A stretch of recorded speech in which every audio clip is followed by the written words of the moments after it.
Hello guys, welcome back in today's session. दोस्तों, would का इस्तेमाल कई तरीक़ों से होता है। आपको पता है कि वुड विल का पास्ट होता है। आपको ये तो पता है कि विल का इस्तेमाल हम फ्यूचर में कुछ बताने के लिए करते हैं, लेकिन क्या आपको पता है कि वुड जो कि विल का छोटा रूप है, लेकिन इसका इस्तेमाल हम पास्ट बताने के लिए भी करते हैं। वुड का इस्तेमाल हम कभी कभी पास्ट के रेपुटेशन को बताने के लिए भी करते हैं। वुड पॉसिबिलिटी भी बता देता है। वुड आपको ऑफर, अगर ऑफर देना हो किसी को, वो भी दे देता है। वुड लाइक टू के रूप में भी इस्तेमाल होता है। वुड के साथ साथ हम वुड का यूज़ हम किसी से रिक्वेस्ट करने के लिए भी कर सकते हैं। मतलब ये है कि वुड का इस्तेमाल कई तरीक़ों से किया जाता है। तो वुड इंग्लिश का एक बहुत ही इंटरेस्टिंग टॉपिक है। दिखने में एक छोटा सा वर्ड है, लेकिन इसकी अपनी दुनिया है। और जब अगर आप इंग्लिश सीख ही रहे हो तो क्यों ना इसे अच्छे से सीखा जाए, ताकि इंग्लिश हमें सिर्फ बोलते ना आए, बोलने के साथ साथ हम लिखना, पढ़ना, समझना भी सीख जाएं। और मेरा हमेशा यही इंटेंशन होता है कि सभी स्टूडेंट्स जो मेरे साथ पढ़ रहे हैं उनको कम से कम इतना मैं बेहतर बना दूं कि वो बेझिझक अपनी बातों को इंग्लिश में लिख पाए, अपनी बातों को बोल पाए, और कितना भी कठिन न्यूज़पेपर हो, कितना भी कठिन कोई आर्टिकल हो, उसे वो समझ सके। तो इसलिए आज मैं आपको पढ़ाने वाला हूँ वुड। और ये वुड के पूरा डिटेल में पढ़ाऊंगा। इसके बाद अगर टाइम बचता है तो हम एक दो टॉपिक्स और देखेंगे, और आज की क्लास बहुत इंटरेस्टिंग होने वाली है। तो पेन कॉपी लेके बैठ जाइए, चीज़ों को समझिए अच्छे से। अगर नहीं समझ में आता तो एक बार फिर इस क्लास को देखिए, लेकिन बेहतर तरीके से आपको वुड का नॉलेज होना चाहिए। देखिए दोस्तों, वैसे तो वुड का कोई हिंदी मीनिंग नहीं होता है, ठीक है। इसका कोई भी हिंदी मीनिंग नहीं होता है। यहाँ पर हम लगा देंगे स्टार, क्योंकि अभी तक हमने कैसे पढ़ा कि शुड का मतलब होता है चाहिए। अगर किसी वाक्य के लास्ट में सकता है आता है, उसका मतलब होता है कैन, है ना। हमने यही पढ़ा है। सका या पाया आने पर हमें क्या लगाना है, कुड लगाना है। लेकिन यहाँ पर क्या है, वुड का कोई पर्टिकुलरली मीनिंग नहीं होता है। सिचुएशन के बेसिस पर हमें वुड का इस्तेमाल करना है। यहाँ पर फर्स्ट रूल देखिए, रिपीटेशन ऑफ पास्ट। दोस्तों, रिपीटेशन ऑफ पास्ट में क्या होता है, यहाँ पर देखिए, जब कोई चीज़ पास्ट में बार बार अगर दोहराई गई हो, उसका रिपीटेशन हुआ हो, तो वहाँ पर आप विल का इस्तेमाल कर सकते हैं। आपके मन में ज़रूर ख्याल आ रहा होगा कि सर वुड तो फ्यूचर की बात है, विल भी फ्यूचर की बात है, तो फिर वुड का इस्तेमाल पास्ट में रिपीटेशन में कैसे करेंगे। अरे भाई, अगर हमें बोलना हो कि जब मैं छोटा बच्चा था तब मैं जल्दी उठता था, अपने पेरेंट्स के साथ जो है मैं मंदिर जाता था, मैं नहाता था, उसके बाद मैं स्कूल जाता था, उसके बाद मैं ऐसा करता था, उसके बाद मैं ऐसा करता था, तो कोई काम करते थे, उसके लिए भी हम वुड का इस्तेमाल कर सकते हैं। आपके मन में ख्याल आएगा सर इसके लिए तो हम यूज्ड टू का इस्तेमाल भी करते हैं। तो एक पॉइंट ऐड कर लीजिए कि यूज्ड टू की जगह पर हम वुड का इस्तेमाल कर सकते हैं। यूज टू की जगह पर हम वुड का इस्तेमाल कर सकते हैं। अगर कोई चीज़ें बार बार रिपीट हो रही हो तो हम बता सकते हैं, क्योंकि यूज टू का इस्तेमाल हम कोई चीज़ एक बार रिपीट हुई या दो बार रिपीट हुई उसके लिए करते हैं। लेकिन अगर कोई चीज़ कोई घटना पास रिपीट हो रही है, मैं नहाता हूँ, फिर मैं ब्रश करता था, फिर मैं चाय पीता था, फिर मैं रेडी होता था, ये करता था, तब वुड का इस्तेमाल करना है आपके लिए आसान होगा। तो यहाँ पर मैं कुछ समझाऊँ उसके लिए मैं आपको एक एग्जाम्पल लिख के देता हूँ। देखिए, यहाँ पर मैंने एक वाक्य लिखा कि जब मैं छोटा था तब मैं सुबह जल्दी उठता था,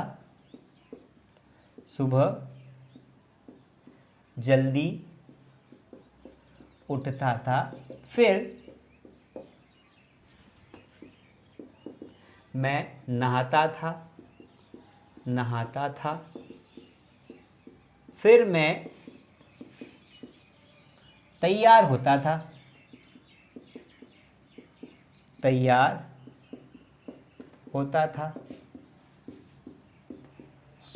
फिर मैं स्कूल जाता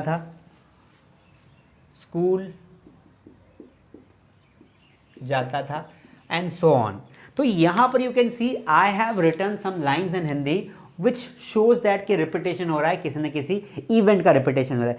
अब जब इसे आप कन्वर्ट करने जाओगे इंग्लिश में, या इसको इंग्लिश में बोलने की कोशिश करोगे, तो यहाँ पर आप देखिए क्या होगा। जब मैं छोटा बच्चा था, तो यहाँ पर when I was a kid या चाइल्ड, ठीक है। When I was a kid, जब मैं छोटा था, तब मैं सुबह जल्दी उठता था, तो देन आई, और यहां पर यूज्ड टू की जगह पर मैं क्या लगा रहा हूं, वुड लगा रहा हूं। Then I would wake up early, वाक्य क्या बना, then I would wake up early, मैं जल्दी उठता था। फिर के लिए हमने क्या लगाया, इंग्लिश में देन लगा दिया। मैं नहाता था, तो यहां पर आई वुड टेक बाथ। समझ में आ रहा है आपको, रिपीटेशन के लिए क्या लगा रहे हैं, वुड लगा रहे हैं, आई वुड टेक बाथ। अब देखिए कॉमा है, फिर मैं तैयार होता था, देन ये कॉमा हट जाएगा, अगर आप देन लगा रहे तो कॉमा हट जाएगा। देन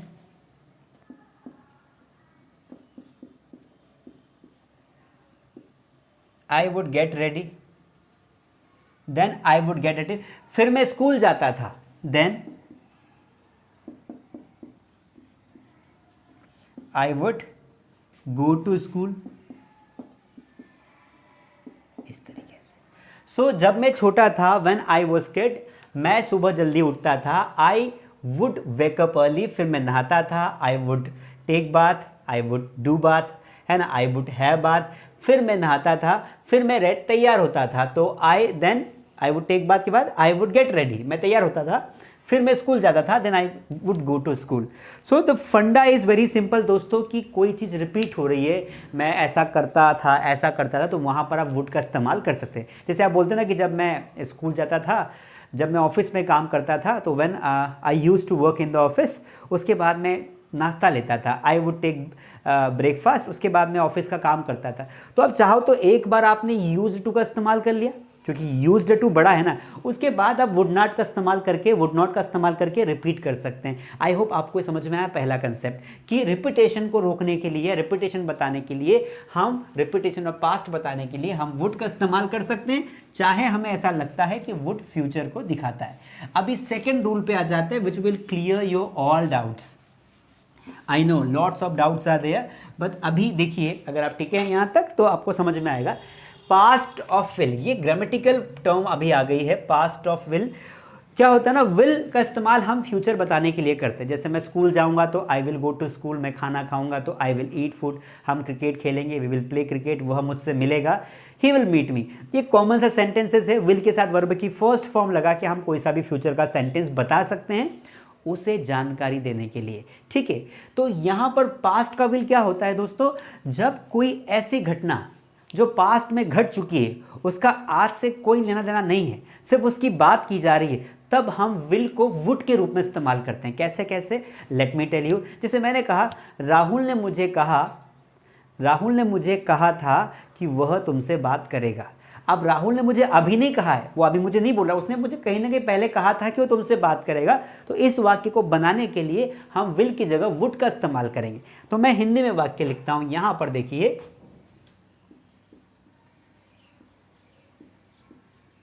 राहुल ने मुझे कहा था कि वह तुमसे बात करेगा, राहुल ने मुझे कहा था कि वह तुमसे बात करेगा।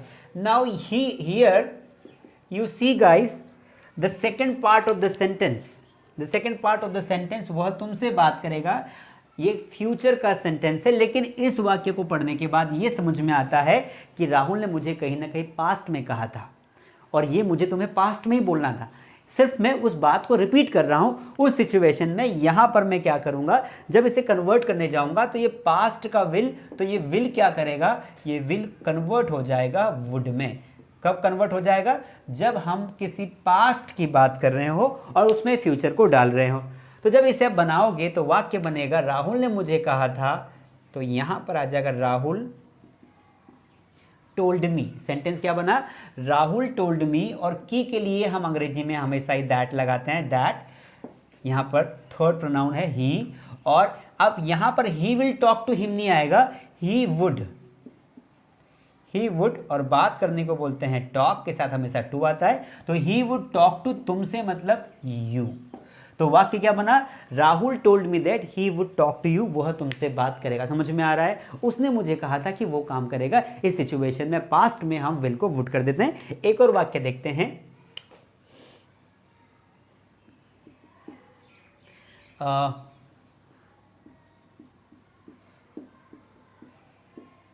उसने कहा था उसने कहा था कि वह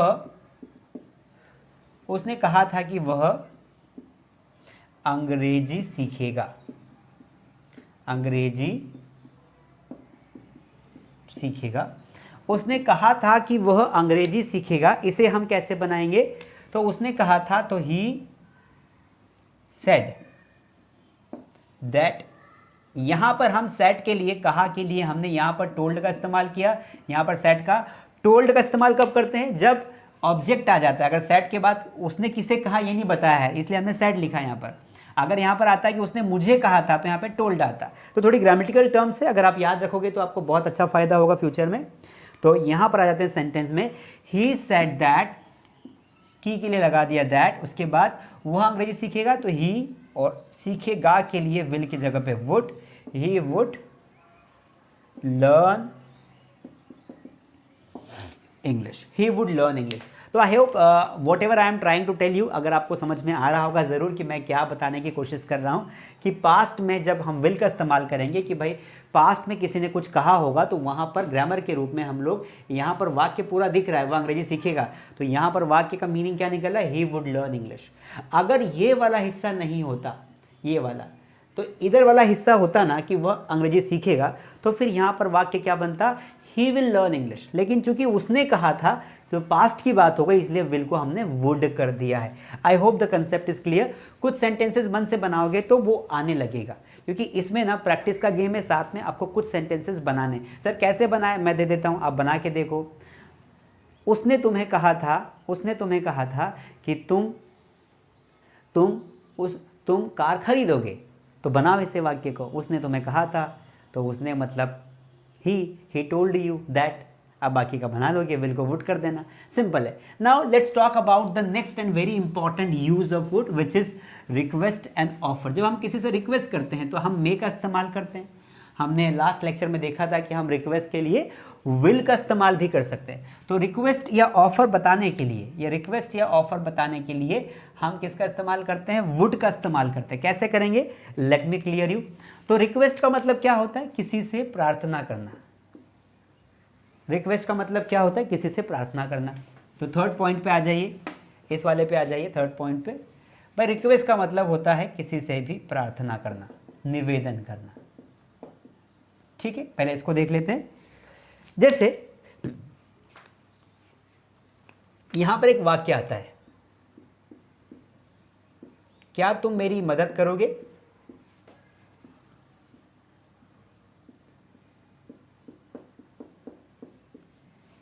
दिमाग में बहुत सारी चीज़ें आएंगी, पर ये समझ में आ रहा है कि करोगे मतलब ये कहीं ना कहीं फ्यूचर वाली वाक्य है। हम पूछ रहे हैं, रिक्वेस्ट कर रहे हैं, तो या तो हम इसे बना दें कि विल यू हेल्प मी, या फिर हम क्या करेंगे, यहाँ पर अगर हमें विल की जगह थोड़ा सा और पोलाइट, थोड़ा सा और हम्बल बनना हो, इस सिचुएशन में विल तो सोच यूज़ होता ही है रिक्वेस्ट के लिए, लेकिन थोड़ा सा और हम्बल बनना हो, और पोलाइट बनना हो, और विनम्र बनना हो, तो विल की जगह पर हम वुड का इस्तेमाल करेंगे। तो वाक्य यहाँ पर बनेगा दोस्तों, वाक्य यहाँ पर क्या बनेगा?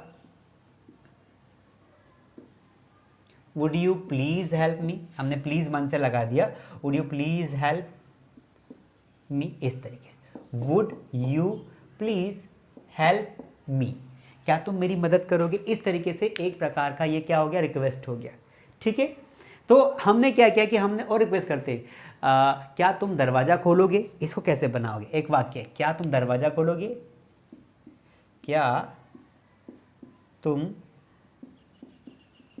दरवाज़ा खोलोगे? मतलब मान लो कोई खड़ा है और आप उसे दरवाज़ा खोलने को बोल रहे हो, तो आप उसे इस तरीके से बोल सकते हो, क्या तुम दरवाज़ा खोलोगे?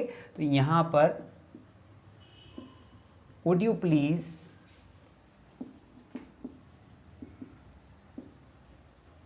Open the door. Would you please open the door. तो किसी से रिक्वेस्ट करने के लिए भी आप वुड का इस्तेमाल कर सकते हैं। अब प्रैक्टिस आपको करनी है, आप बहुत सारे एग्जाम्पल्स जो है बना सकते हो।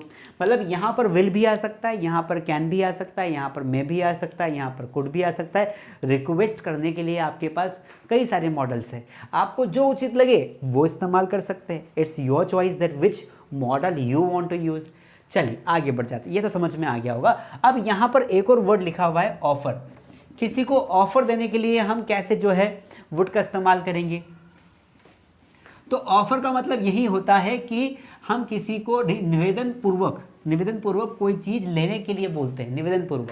जैसे हम बोलते हैं कि मान लो कि आप दुकान पे जाते हैं, ठीक है, और आप पहले किसी चीज़ का भाव पूछते हैं, तो वो आपको बताता है कि भाई इसका 100 रुपये प्राइस है, ठीक है, आपको जमता नहीं, आप आगे निकल लेते हो, बढ़ लेते हो, आपको लगता है कि औकात से बाहर है। फिर वो बोलता है कि आप क्या इसे 80 रुपये पे खरीदेंगे। तो ये एक प्रकार का निवेदन है, वो पूछ रहा है कि आपको ऑफर दे रहा है, would you buy this 80 rupees, भाव के लिए हम 8 लगाते हैं, कि would you buy this 80 rupees, इस तरीके से। तो यहाँ पर देखते हैं कि हम यहाँ पर जब ऑफ़र के लिए किस तरीके से इस्तेमाल कर सकते हैं। तो ये मैंने लिखा ऑफ़र,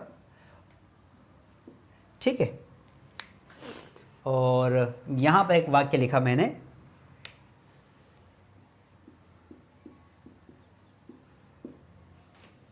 क्या तुम इसे 80 रुपीज़ में खरीदोगे या खरीदना चाहोगे, खरीदोगे। ये एक प्रकार का ऑफर दे रहे हैं, मतलब उसे हम क्या पूछ रहे हैं, एक प्रकार का चांस दे रहे हैं कि आप, मौका है, 100 रुपये की चीज़ 80 रुपये में ले जाओ। तो यहाँ पर इसे भी वैसे ही बनाएंगे कि would you buy this 80 rupees, या इन 80 रुपीज़ भी हो सकता है, प्रपोजिशंस में आप कंफर्म कर सकते हैं, बाकी 8 ही आना चाहिए। तो would you buy this 80 rupees, क्या तुम इसे 80 रुपये में खरीदोगे, इस तरीके से। जैसे अगर आपको ऐसा ही बोलना है कि भाई मान लो किसी को ऑफर, क्या तुम पिकनिक जाओगे या क्या तुम पिकनिक चलोगे, तो would you come picnic with us, है, क्या तुम हमारे साथ पिकनिक चलोगे। इस तरीके से आप एक ऑफर दे रहे हो कि क्या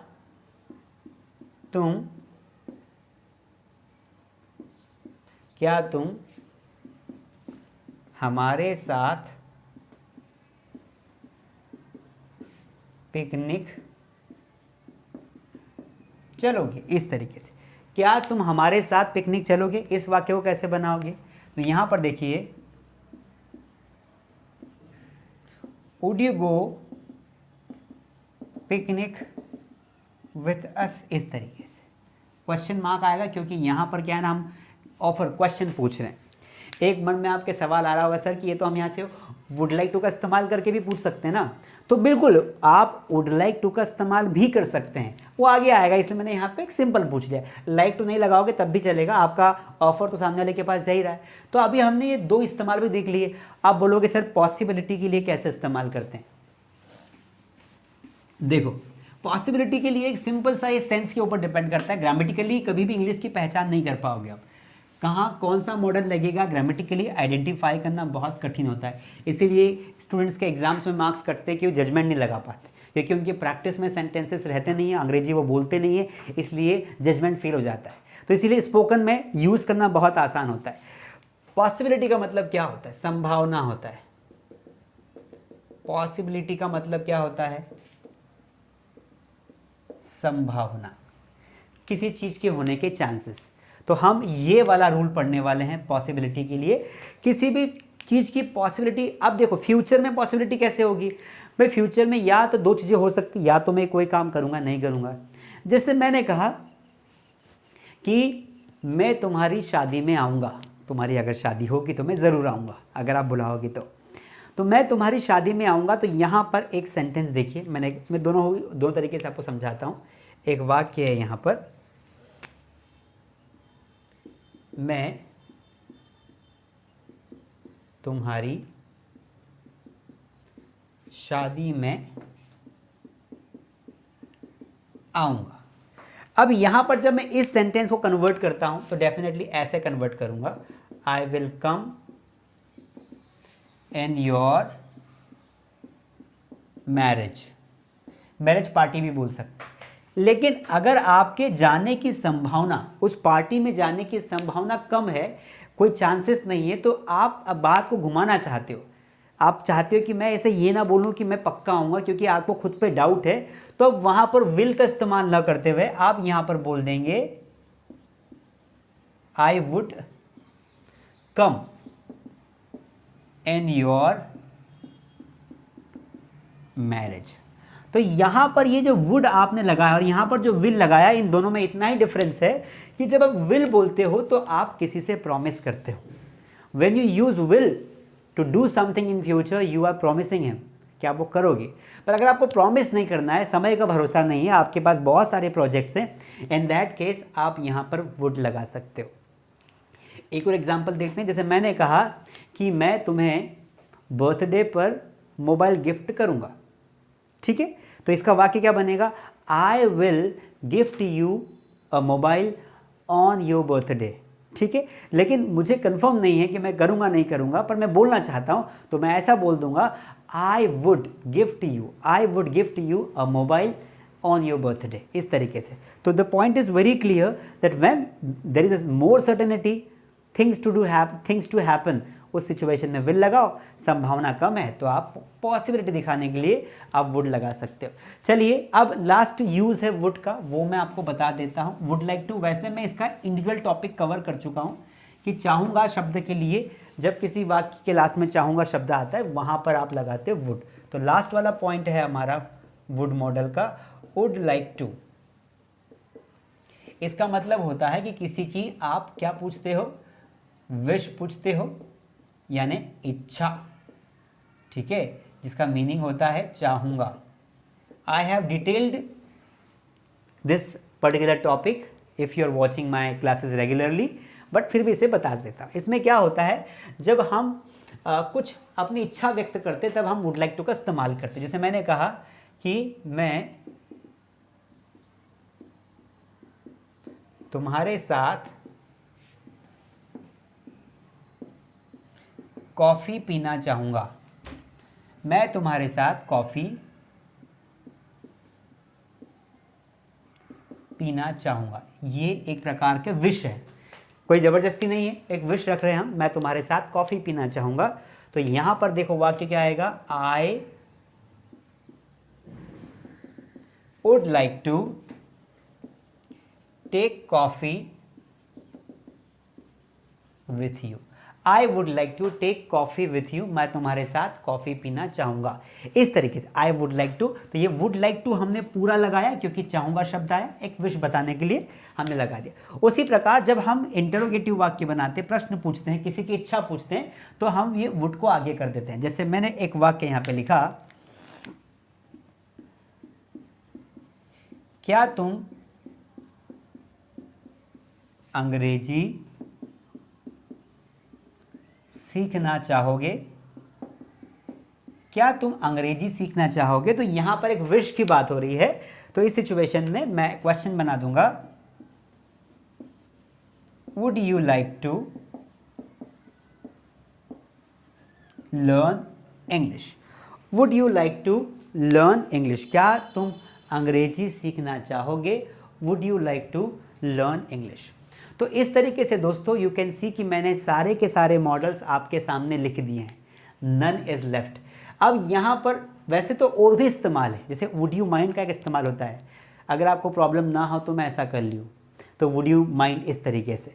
तो बहुत लंबी लिस्ट है, लेकिन मैंने जो वुड के इस्तेमाल बताए हैं आपको, आई डेफिनेटली होप कि आपको समझ में आए होंगे। वुड लाइक टू एक बहुत ही अच्छा टॉपिक है, हम बहुत सारे वाक्य बोलते हैं, जैसे क्या तुम यहाँ बैठना चाहोगे? Would you like to sit here? क्या तुम खड़े होना चाहोगे? Would you like to stand up? क्या तुम नाचना चाहोगे? Would you like to dance? जैसे बोलते हैं ना, किसी किसी को ऑफर देते हैं, क्या तुम मेरे साथ नाचना चाहोगे? Would you like to dance with me? इस तरीके से। क्या तुम चाय पीना चाहोगे?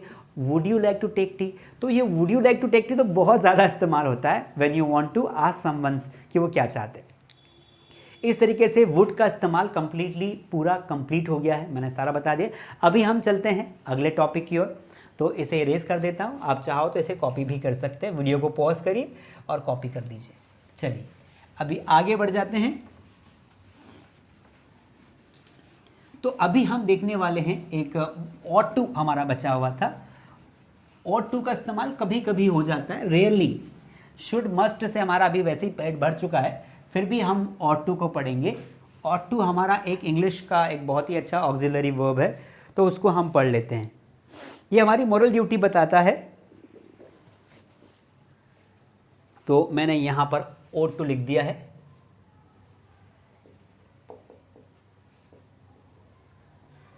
ought to टू का मतलब किसी वाक्य के लास्ट में चाहिए आ जाता है तो हम ought to लगा सकते हैं। और ये बताता क्या है, basically it talks about moral duty, मतलब कोई ड्यूटी हमारी न होके सबकी होती है, नैतिक जिम्मेदारी या नैतिक कर्तव्य। आई होप आपको समझ में आ रहा होगा, नैतिक जिम्मेदारी या नैतिक कर्तव्य। कुछ जिम्मेदारियां ऐसी होती जो हमारी नहीं होती, हम सबकी होती है। जैसे तुम्हें अपनी मातृभूमि की सेवा करनी चाहिए, तुम्हें अपनी मातृभूमि की सेवा करनी चाहिए, तुम्हें बड़ों का सम्मान करना चाहिए, तुम्हें बड़ों का सम्मान करना चाहिए। तो ये क्या है, ये सब ऐसी चीज़ें हैं जो हमें कहीं ना कहीं, मेरी पर्सनल थोड़ी है कि भाई मातृभूमि का सम्मान करना, it's not my personal duty, सबकी ड्यूटी, हम सभी को मातृभूमि का सम्मान करना चाहिए, हम सभी को देश की सेवा करनी चाहिए। तो जब कोई बात आपकी ना हो के सबकी होती है, वहाँ पर हम ought to, और ये साथ में चलता है, ought to का इस्तेमाल करते हैं। इसको ought to पढ़ेंगे। इसका स्ट्रक्चर अगर मैं बताऊँ आपको तो बहुत सिंपल है। सब्जेक्ट आपने लिखा और यहाँ पर आप लिख देंगे ought to, OUGHT, ought to plus verb की first form and then object. आप यहाँ पर शुड मस्ट का इस्तेमाल कर सकते हैं, लेकिन वो उनका पैटर्न अलग होता है इसलिए, ठीक है। तो हमें अपनी मातृभूमि की सेवा करनी चाहिए। तो यहाँ पर एक वाक्य लिखा, हमें अपनी मातृ मुझे लिखते नहीं आता है, हमें अपने देश की सेवा करनी चाहिए, हमें अपने देश की सेवा करनी चाहिए। ये वाला हो गया, हमें अपने देश की सेवा करनी चाहिए। क्या होता है ना कि दोस्तों, कई बार जब हम बार बार इंग्लिश लिखते हैं, दिमाग में इंग्लिश चलती रहती है, तो कई बार वर्ड स्लिप हो जाते हैं हिंदी के भी, जैसे इंग्लिश के वर्ड स्लिप होते हैं वैसे हिंदी के भी हो जाते हैं। तो हमें अपने देश की सेवा करनी चाहिए, तो हमें को क्या बोलेंगे, वी, और इस चाहिए शब्द के लिए हम शुड या मस्ट का इस्तेमाल नहीं करेंगे, ought to लगाएंगे, वी ought to, और सेवा करने को बोलते हैं सर्व, और हमारा देश मतलब आवर कंट्री, इस तरीके से। जैसे मैंने एक और वाक्य लिखा कि हमें अपने देश को प्यार करना चाहिए, हमें अपने देश को प्यार करना चाहिए।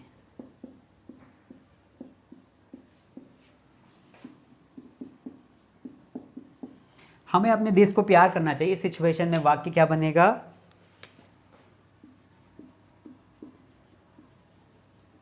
We should love our country, we should love our country, इस तरीके से। I hope the concept is very much clear. ought to बहुत सिंपल है। अगर आपको इसका नेगेटिव सेंटेंस बनाना तो आप बना सकते हैं, सिंपल सा नेगेटिव सेंटेंस बनाएंगे। जैसे तुम्हें ऐसा, मान लो हम कोई गलत काम करने के लिए मना करते हैं, जैसे तुम्हें बड़ों का गाली नहीं देनी चाहिए, तो यहाँ पर मस्ट भी आ सकता है, ought to भी आ सकता है। जैसे तुम्हें बड़ों का इंसल्ट नहीं करना चाहिए, है ना, तो you ought not to, ought के बाद not लगा दो, you ought not to insult respected people, इस तरीके से, ठीक है। तो तुम्हें कोई बोले तुम्हें सिग्नल नहीं तोड़ना चाहिए, तो यहाँ पर भी हम ought to का इस्तेमाल कर सकते हैं। you should not, तो should की जगह ought ना लगा, you ought not break the traffic rules. Actual में शुड और मस्ट की प्रैक्टिस हमें इतनी ज़्यादा होती है कि हम ought to का इस्तेमाल न के बराबर करते हैं।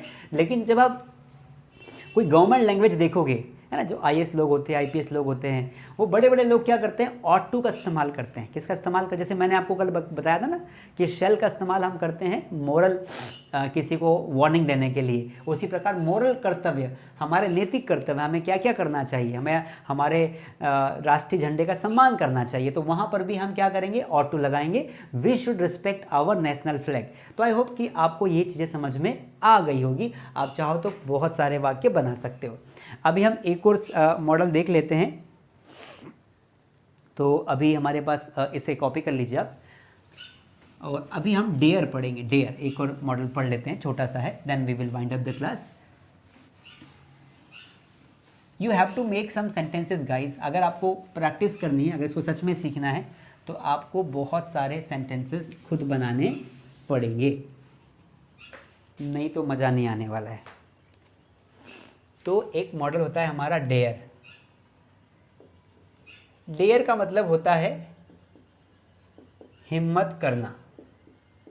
आप लोग भी सब बहुत सारे काम करने की हिम्मत करते हो, तो डेयर का मतलब क्या होता है? किसी भी चीज़ की हिम्मत करना।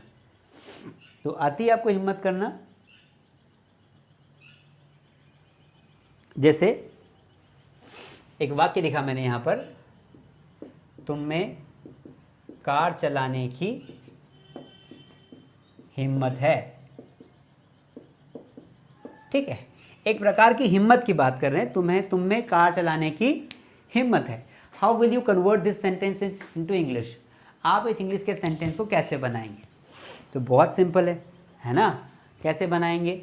देखिए, यू डेयर, अब यहाँ टू लगा दो, क्योंकि चूंकि टू इसलिए लगाना पड़ता है क्योंकि यहाँ पर चलाना और डेयर दोनों ही एक मेन वर्ब के काम भी करती है, ये मेन वर्ब भी है, इसलिए यहाँ पर टू लगाना पड़ेगा। तो you dare to drive a car, इस तरीके से। अगर आपको बोलना हो कि तुम में कार चलाने की हिम्मत नहीं है, नेगेटिव बनाना हो, तो क्या करोगे? जैसे मान लो मैं हिंदी में बोलता हूँ कि मुझ में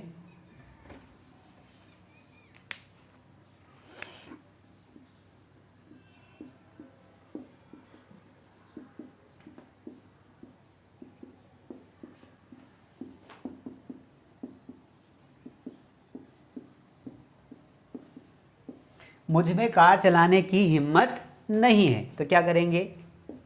आई dare not to drive car. यहाँ पर हमें डेयर से ही बना लेना है, I dare not to drive car, मुझ में कार चलाने की हिम्मत नहीं है। ठीक है, आप चाहो तो टू लगाओ, आप टू नहीं भी लगाओगे चलेगा, लेकिन टू इसलिए हम यहाँ पे लगा रहे हैं, ये टू जो है ना, क्योंकि ये कहीं ना कहीं दोनों ही मेन वर्ब्स है, ड्राइव मतलब कार चलाना और डेयर मतलब हिम्मत करना। तो इस तरीके से you can make the sentence. तो आई होप कि आपको ये सारी चीज़ें समझ में आ गई होगी।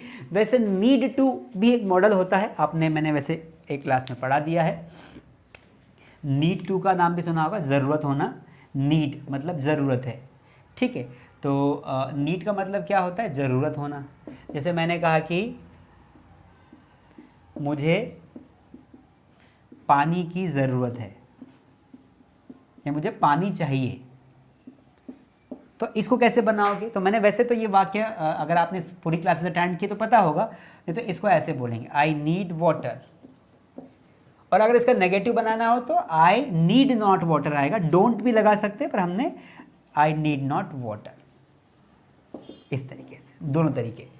अब यहाँ पर नेगेटिव बनाने समय आई नीड नॉट भी कर सकते हो, आई डू नॉट नीड भी कर सकते हो।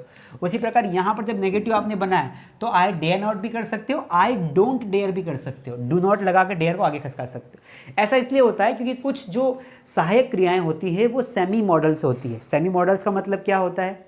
सेमी मॉडल्स का मतलब होता है ऐसे मॉडल्स जो खुद मेन वर्ब्स का रोल भी प्ले करते हैं। फॉर एग्जाम्पल, मैं इसे इरेज करके I will try to clear your concept in a better way. See guys, जैसे हम पास्ट के लिए किसका इस्तेमाल करते हैं?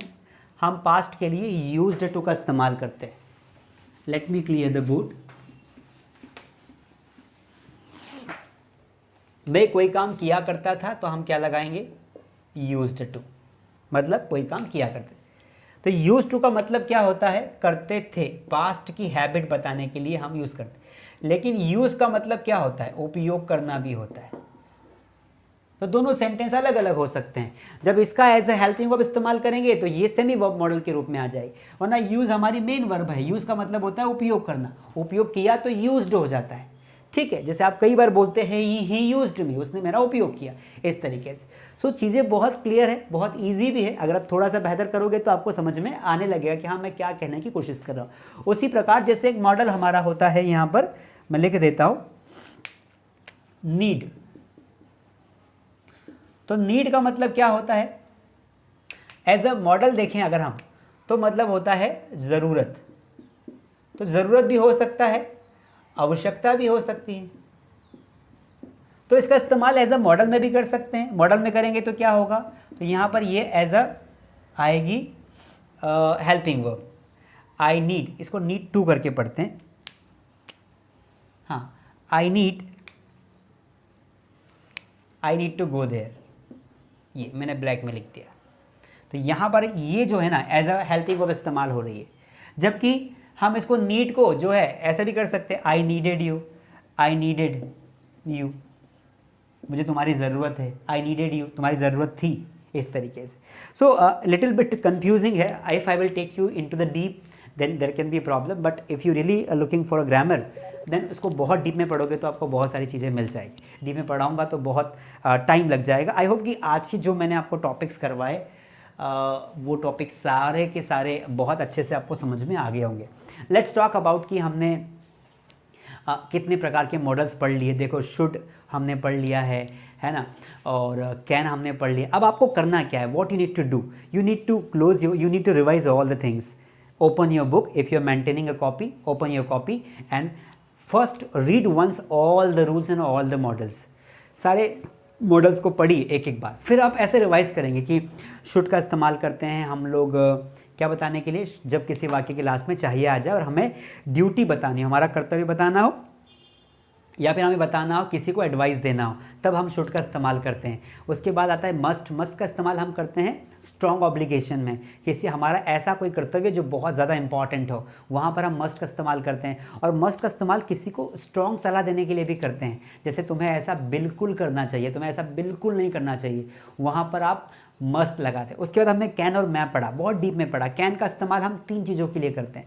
पहली बात तो सकता है लास्ट में आना चाहिए, फिर 3 कंडीशंस क्या क्या थी, किसी की एबिलिटी दिखाने के लिए कैन का इस्तेमाल करते हैं। कैन मतलब योग्यता, ठीक है, जैसे यू कैन स्पीक फ्रेंच, तो ये योग्यता की बात हो। ज़्यादा पॉसिबिलिटी दिखाने के लिए भी हम कैन का इस्तेमाल करते हैं, जैसे आज बिल्कुल वर्षा हो सकती है, तुम बिल्कुल इंग्लिश सीख सकते हो, तो ये चांसेस ज़्यादा है, तो यहाँ पर कैन का इस्तेमाल करेंगे। और कैन का इस्तेमाल हम लोग इनफॉर्मल रिक्वेस्ट के लिए, परमिशंस के लिए भी करते हैं। जैसे किसी दोस्त से हम बात करते हुए बोलते हैं ना कि can I take your mobile, तो एक प्रकार का उसे सूचना दे रहे हैं, लेकिन परमिशन भी ले रहे हैं कि क्या मैं तुम्हारा मोबाइल ले लूँ, इस तरीके से। मे का इस्तेमाल हम सिर्फ 2 से 3 जगह करते हैं। एक तो संभावना दिखाने के लिए करते हैं, कोई काम होने की संभावना 50-50% होती, वहाँ पर हम मे लगाते हैं, जैसे आज मैं स्कूल आ सकता हूँ, आई मे कम टू स्कूल टुडे, इस तरीके से। इसके अलावा हम लगाते हैं, मे का इस्तेमाल करते हैं पोलाइट परमिशन में, बचपन से ही बोल रहे हैं मे आई कम इन सर, मे आई कम इन मैम, इस तरीके से, मे आई गो टू वॉशरूम मैम। इसके अलावा मे का इस्तेमाल हम करते हैं ब्लेसिंग्स के लिए, जब हम किसी को दुआएं देते हैं, है ना, may God bless you, may you live long, तुम लंबे समय तक जियो, इस तरीके से, तुम खुश रहो, may you be happy for ever, ठीक है, मे गॉड ब्लेस यू, तो भगवान तुम्हारी रक्षा करे, इस तरीके से। इसके बाद हमने यूज्ड टू पढ़ा, पास्ट की कोई रिपीटेशन को दिखाने के लिए हम यूज्ड टू का इस्तेमाल करते हैं, जैसे मैं स्कूल जाया करता था, I used to go to school, मैं तुम्हारे साथ खाना खाया करता था, I used to eat food with you, इस तरीके से। अपार्ट फ्रॉम दिस हमने यूज्ड टू के अलावा हमने क्या देखा, हमने कुड देखा। कुड का इस्तेमाल भी हम 2 जगह करते हैं, एक तो सिंपल सकाया पाया आता है, वहाँ पर कुड करते हैं, जैसे मैं तुम्हारी वजह से इंग्लिश सीख पाया, I could learn English because of you. अगर आप मेरी वजह से थोड़ा बहुत कुछ सीख पाओ तो बोल देना, नहीं तो कोई बात नहीं। लेकिन हाँ, अगर आपको सारी चीज़ें बहुत अच्छी समझ में आती तो आप दोस्तों को बताएं, अपने फैमिली मेम्बर्स को बताएं। अगर सबके पास मोबाइल है दोस्तों तो उनको बताएं, मोबाइल लैपटॉप का सही इस्तेमाल होना बहुत ज़रूरी है। देखो, मोबाइल अगर हमारे पास रहेगा, हम इस्तेमाल तो करेंगे ना, तो सही इस्तेमाल होना बहुत ज़रूरी, और पढ़ाई से बेहतर कोई सही इस्तेमाल नहीं हो सकता है। तो कुड का इस्तेमाल हम करते हैं पास्ट की योग्यता दिखाने के लिए, कि जब मैं 10 साल का था तब मैं साइकिल चला लेता था, when I was 10 years old I could ride bicycle, इस तरीके के वाक्य हमने बना के देखे थे। विल और शेल में हमने एक बहुत बड़ा डिफरेंस देखा था कि विल का इस्तेमाल हम लोग सिंपल फ्यूचर दिखाने के लिए करते, साथ में प्रॉमिस बताने के लिए कि हम भविष्य में कोई काम करेंगे, उसके लिए हम विल का इस्तेमाल करते हैं। इसके अलावा हम लोग शेल का इस्तेमाल हम लोग किसी को वार्निंग देने के लिए करते हैं, या किसी कोई जानकारी फ्यूचर संबंधित देने के लिए करते हैं। तो इस तरीके से आज हमने वुड देखा, वुड के इस्तेमाल देखे। उसके अलावा हमने डेयर देखा, उसके अलावा हमने नीड टू देखा, नीड देखा, ऑट टू का इस्तेमाल देखा, कोई ऑट टू का इस्तेमाल भी। इसके अलावा पास्ट के मॉडल्स भी हमने पढ़े। If you are, I am again reminding you कि if you are attending the classes regularly, properly, then you should all know this. Should have past का फॉर्म होता है, ऐसा कोई काम होना चाहिए था, तो मैं स्कूल जाना चाहिए था, क्या बताओगे? You should have gone to school. तुम्हें खाना खाना चाहिए था, You should have eaten food. तुम्हें समय पर अपना ध्यान रखना चाहिए था, You should have taken care on time of yours, इस तरीके से। मस्ट हैव, कोई काम किया होगा, जैसे हम बोलते हैं ना कि उसने ऐसा किया होगा, तो he must have done this, मुझे लगता है उसने ही जो है चाय बनाई होगी, she must have prepared T. और हमने बीच बीच में हम जो बहुत सारी बातें करते हैं वो बातें बहुत इंपॉर्टेंट होती है, क्यों? क्योंकि उसके बेसिस पर हमारे कंसेप्ट क्लियर होते हैं। छोटी छोटी बातें ऐसी होती है, क्योंकि जब हम है ना जब टॉपिक स्टार्ट करते हैं तो सबको लगता है कि ये तो मैंने पढ़ा हुआ है, घिसा पिटा इंग्लिश मैं बचपन से सीख रहा हूँ। टेल मी वन थिंग, अगर आप बचपन से अंग्रेजी सीख रहे हो तो आई क्यों नहीं? बहुत प्रैक्टिकल बता रहा हूँ, इसलिए नहीं आई क्योंकि हमने सिर्फ टाइम पास के लिए इंग्लिश पढ़ी, कभी उसे इंटरेस्ट नहीं बनाया, कभी सोचा नहीं कि फ्यूचर में इसे बोलना भी पड़ सकता है, बस पासिंग मार्क्स आ जाए बात खत्म।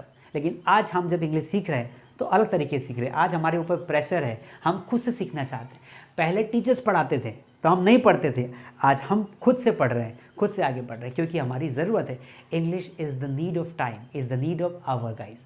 टुडे और tomorrow you all have to speak in English. और अगर आपने मास स्टडी ज्वाइन किया है, I guarantee if you give you time honestly you will definitely learn English. तो दोस्तों को बताएं, शेयर करें। Thank you so much. I hope आज की क्लास बहुत अच्छी रही होगी। आप जो मैंने आज पढ़ा है मन से जो है प्रैक्टिस करें। स्पोकन इंग्लिश की बुक हमारी अवेलेबल है, ले लीजिए, कोई से भी बुक ले लीजिए, उसमें सेंटेंसेस को देखें और बनाएं। सारे मॉडल्स की एक स्टोरी बना लें, जैसे मैंने लास्ट क्लास में आपको स्टोरी बना के दिखाई थी कल वाली क्लास में कि तुम्हें स्कूल जाना चाहिए क्योंकि स्कूल तुम जा सकते हो, तुम्हें अंग्रेजी सीखना चाहिए क्योंकि तुम सीख सकते हो, तुम्हारा दोस्त अंग्रेजी सीखा करता था। इस तरीके के कुछ ऐसे वाक्य क्रिएट करिए जिससे स्टोरी की फीलिंग आए, तो that would be much better for you all guys. तो आई होप कि ये जो बातें हमने की आपको ज़रूर समझ में आई हो कि प्रैक्टिस आपको करना है। मैं तरीके बता सकता हूँ, बोलना खुद को पड़ेगा। ठीक है, thank you so much. I will see you in the next session.